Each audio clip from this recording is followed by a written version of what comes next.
Priatelia, my Slováci máme byť naozaj na čo hrdí, veď sme dali svetu fantastické vynálezy a špeciálne pokiaľ ide o lietanie. Napríklad známy Štefan Banič demonstroval svoj úspešný padák skokom zo strechy 15-poschodovej budovy v Washingtone. Patrí nám aj vrtuľník, ktorého koncept ako prvý prezentoval opäť Slovák Jan Bahíl. Šikovných vynálezcov však nájdeme aj v súčasnosti. Pozývam vás teraz všetkých do Trenčína, kde sa podarilo skonštruovať unikátne štvormiestne lietadlo. A bola to riadna mravenčia práca. Robilo sa na ňom viac ako 8 rokov. Skúšobný let sa uskutočnil na Piešťanskom letisku a moja kolegyňa Katka Naďová sa neváhla zviesť.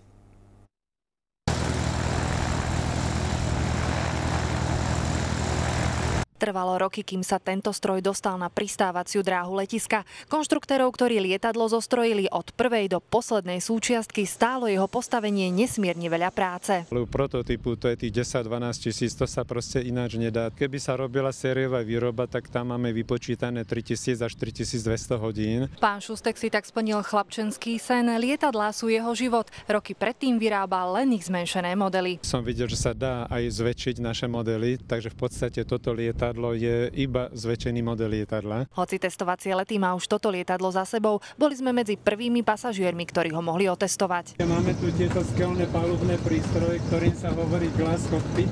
To znamená najmodernejšie, čo sa do lietadla dá dostať. Ja si vznáším, ja si létam nad zvukovou rýchlostí. Napriek tomu, že na svete podobné lietadlá existujú, tento slovenský prototyp má niekoľko výhod. Okrem toho, že je asi o 200 kg ľahší, má aj tzv. Protivývrtkové krídlo. To znamená, že lietadlo sa nedostane samovoľne do pádu. A bol som docela milo prekvapený, lebo lietadielko je vlastne ladené do takej turistickej triedy pre viacej osôb a chovanie má skoro takého športového aeroplánu. Týmto lietadlom sa dá preletieť približne 1200 km, čiže zo Slovenska by sme sa dostali napríklad do Milána. Z Piešťan Katarína Naďová, Teatry.